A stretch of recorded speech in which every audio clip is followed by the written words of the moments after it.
ये वीडियो ज्योतिष शास्त्र के प्राचीन दोहों पर आधारित एक गहन, निष्पक्ष और शास्त्रीय व्याख्या है।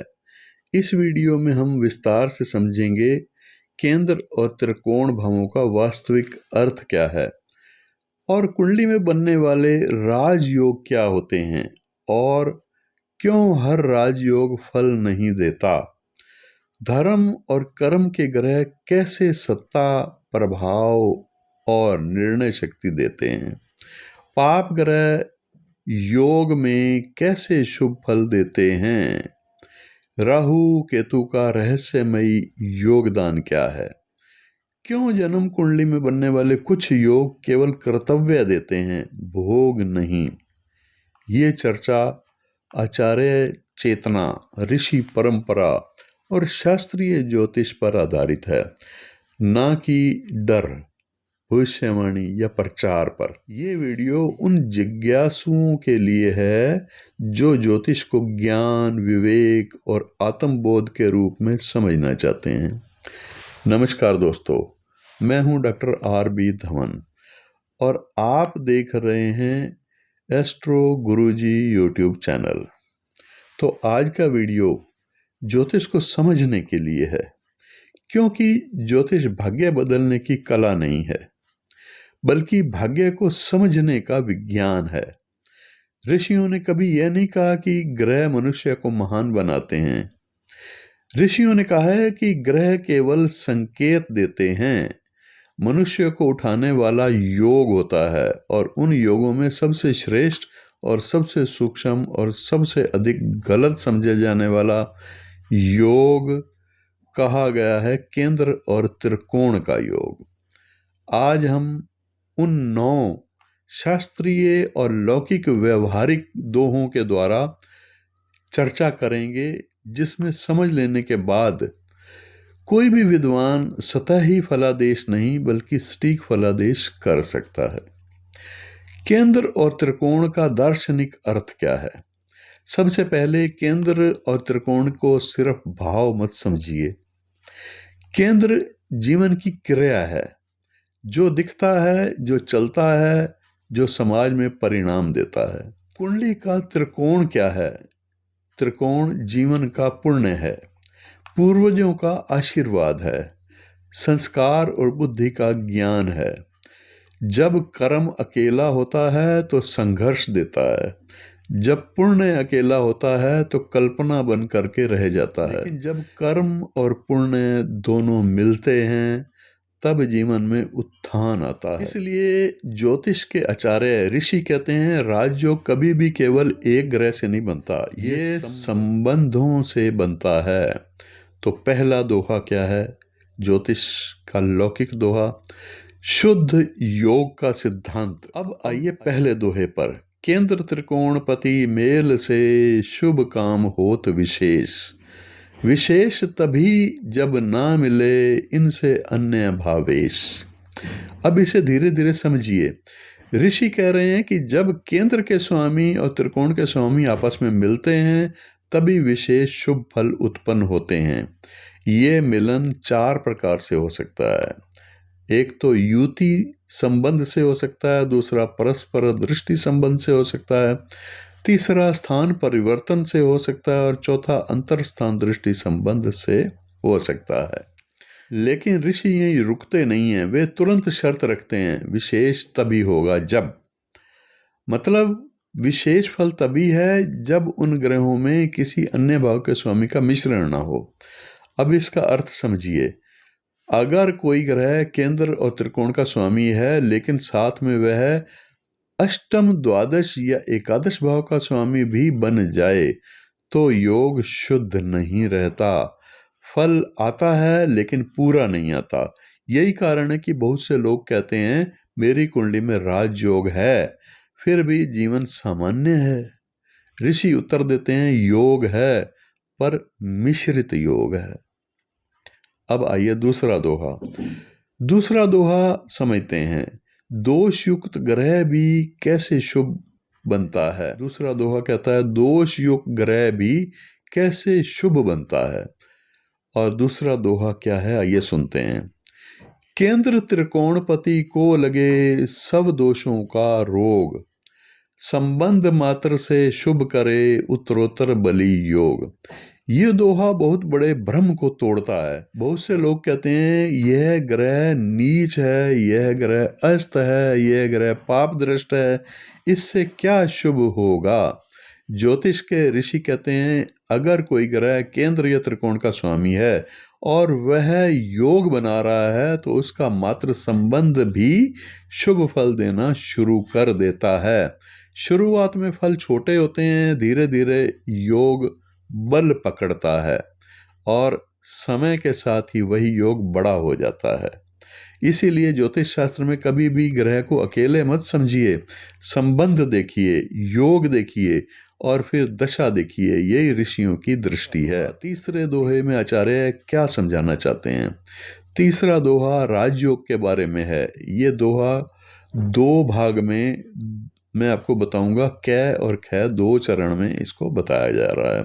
वास्तविक राजयोग और सत्ता का सूत्र बताया जा रहा है। पहले इसकी राजयोग शब्द का भ्रम, अब एक बहुत बड़ा भ्रम आपके मन से हटाना भी जरूरी है।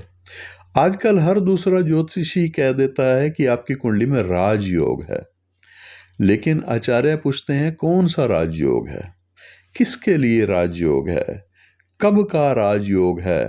क्योंकि राजयोग का अर्थ कार बंगला या प्रसिद्धि नहीं है। राजयोग का अर्थ है निर्णय लेने की शक्ति, दूसरों पर प्रभाव, समय पर अवसर मिलना। और यह तभी होता है जब कर्म और धर्म एक दूसरे का हाथ पकड़ते हैं। अब सुनिए तीसरा दोहा क्या है। केंद्रेश हो त्रिकोण में, त्रिकोणेश हो यदि केंद्र, दोनों हो त्रिकोण में या दो बैठे केंद्र, होए त्रिकोण में केंद्रपति या इससे विपरीत, त्रिसंबंध ये देत हैं राजभोग शुभ रीत। अब इसे धीरे धीरे समझिए। ऋषि यहाँ चार स्थितियों को बता रहे हैं। केंद्र का स्वामी अगर त्रिकोण में बैठ जाए, दूसरा है त्रिकोण का स्वामी अगर केंद्र में बैठ जाए, तीसरा है दोनों ग्रह त्रिकोण भावों में हो जाएं, या चौथा है दोनों ग्रह केंद्र भावों में हों। ऋषि कहते हैं कि इन चारों स्थितियों में त्रिसंबंध बनता है और यह त्रिसंबंध साधारण शुभ नहीं होता, यह देता है राजभोग, राजयोग नहीं, राजभोग। अब राजभोग का अर्थ क्या है ये समझिए। राजभोग का अर्थ है परिश्रम कम, परिणाम ज्यादा। ऐसा व्यक्ति हर जगह संघर्ष नहीं करता, बल्कि अवसर उसके पास स्वयं आते हैं। सूक्ष्म रहस्य इसको समझते हैं। सूक्ष्म रहस्य इस बात का क्या है, क्यों हर राजयोग काम नहीं करता। अब एक बहुत गूढ़ सत्य सुनिए। हर व्यक्ति जिसकी कुंडली में यह योग हो राजा नहीं बनता। क्यों? क्योंकि राजयोग तभी फलित होता है जब ग्रह स्वभाव से सक्षम हो, दशा अंतरदशा साथ दे, व्यक्ति कर्म से भागे नहीं। ऋषि कभी भी आलसी बनने का समर्थन नहीं करते, यूं ही राजयोग नहीं बना करते। राजयोग सामर्थ्य देता है, उपभोग नहीं। अब इसी तीसरे दोहे का दूसरा भाग सुनते हैं। धर्म और कर्म का सर्वोच्च योग बताएंगे और सबसे महत्वपूर्ण तीसरे दोहे का दूसरा चरण है और ये राजयोग की ही चर्चा ये भी है।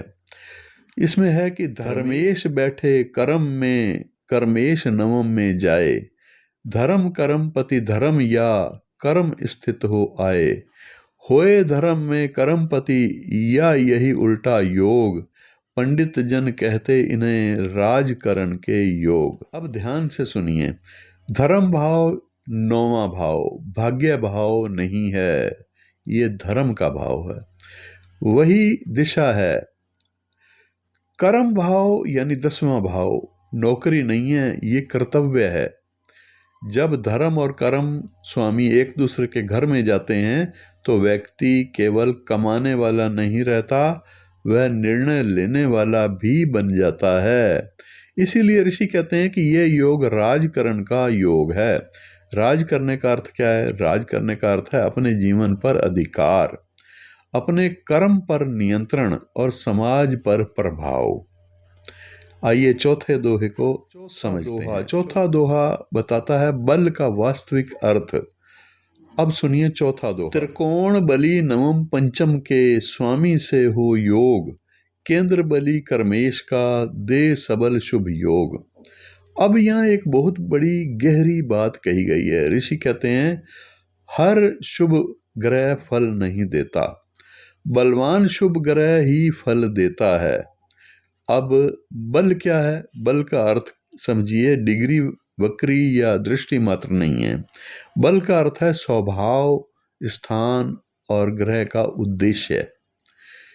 अगर नवम या पंचम का स्वामी स्वयं बली हो और शुभ संबंध बना रहा हो तो व्यक्ति को दिशा सही मिलती है, और अगर दशम भाव का स्वामी केंद्र में बली हो तो व्यक्ति को अवसर सही मिलते हैं। जब दिशा और अवसर एक साथ मिलते हैं तो वही सबल शुभ योग है। पांचवें दोहे पर आते हैं। पांचवा दोहा क्या कहता है? दशा के बिना योग मृत है।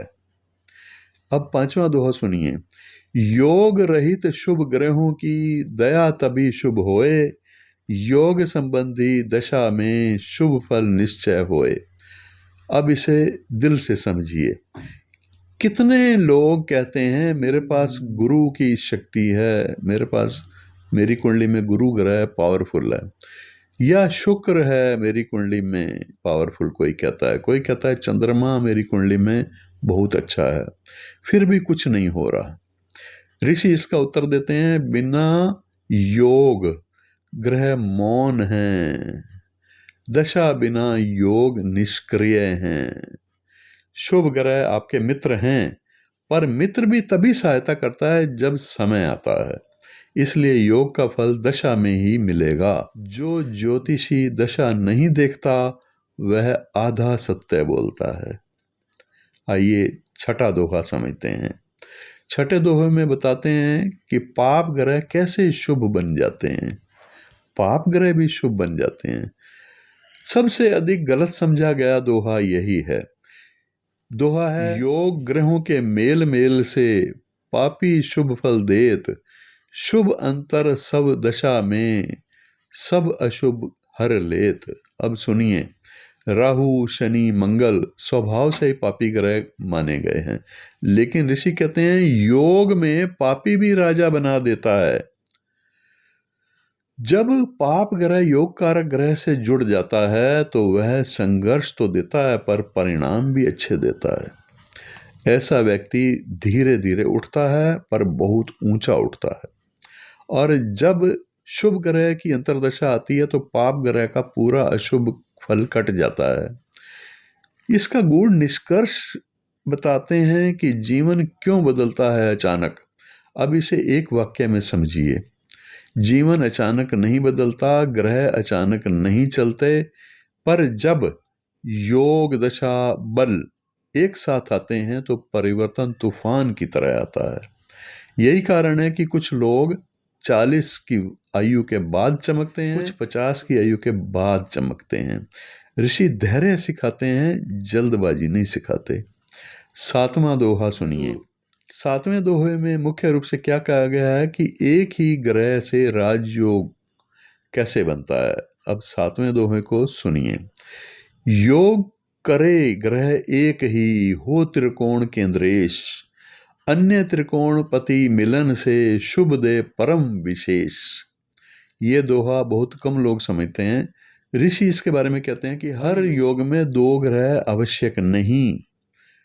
अगर कोई एक ग्रह स्वयं ही त्रिकोणेश और केंद्रेश हो, यानी केंद्र त्रिकोण का स्वामी हो, तो वह ग्रह अपने आप में पूर्ण योग बनाता है। ऐसे लोग अकेले चलते हैं पर दिशा नहीं भटकते। और अगर किसी अन्य त्रिकोण स्वामी का उससे संबंध हो जाए तो वह योग असाधारण हो जाता है। आठवां दोहा सुनिए। राहु केतु का सूक्ष्म योग क्या है? राहु केतु के रहस्य क्या हैं? राहु केतु बड़े ही रहस्यवादी ग्रह हैं। 8वां दोहा सुनिए।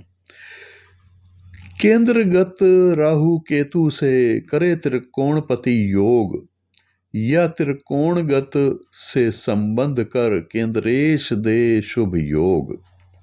अब इसको ध्यान से समझिए। राहु केतु ना शुभ हैं ना अशुभ हैं, वे परिवर्तन के कारक ग्रह हैं। अगर राहु या केतु केंद्र में बैठ करके त्रिकोण स्वामी से जुड़ जाएं तो व्यक्ति असामान्य मार्ग से उन्नति करता है, कॉमन मार्ग से नहीं, असामान्य बड़ा ही कोई विशेष मार्ग होगा जिससे वो उन्नति करता है। ऐसे लोग परंपरा तोड़ते हैं और धर्म नहीं तोड़ते। अब 9वें दोहे और अंतिम दोहा है ये इस वीडियो का। इसमें आचार्य ने क्यों कुछ योग फल नहीं देते इस पर प्रकाश डाला है। और अंतिम दोहे को सुनिए। धर्म कर्म स्वामी यदि रंध्र लाभ पति होए, इसके मात्र संबंध से भोग न पावे कोई। यहाँ ऋषि सीधा सत्य बोलते हैं। अगर धर्म या कर्म का स्वामी 8वें या 11वें भाव का स्वामी भी हो तो मात्र संबंध से राजयोग नहीं मिलता। क्यों? क्योंकि कुछ योग कर्तव्य देते हैं, सुख नहीं देते। ऐसे लोग समाज में बनाते हैं, ऐसे लोग समाज में बनाते हैं पर स्वयं त्याग करते हैं। अब इस वीडियो का अंतिम निष्कर्ष या संदेश क्या है? योग आपको अवसर देता है, दशा आपको समय देती है, कर्म आपको परिणाम देते हैं। जो व्यक्ति योग के भरोसे बैठता है वह जीवन में कुछ नहीं कर पाता।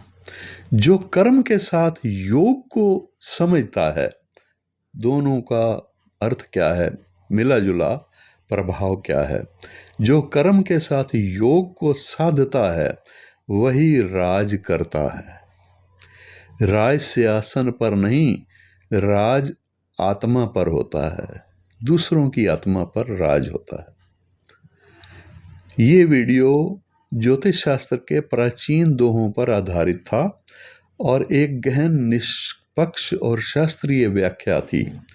इस वीडियो में हमने विस्तार से समझा केंद्र और त्रिकोण भावों को वास्तविक अर्थ, राजयोग क्या है और क्यों हर राजयोग फल नहीं देता, धर्म और कर्म के ग्रह कैसे सत्ता, प्रभाव और निर्णय शक्ति देते हैं, पाप ग्रह योग में कैसे शुभ फल देते हैं, राहु केतु का रहस्य क्या है और क्यों कुछ योग केवल कर्तव्य देते हैं, भोग नहीं देते।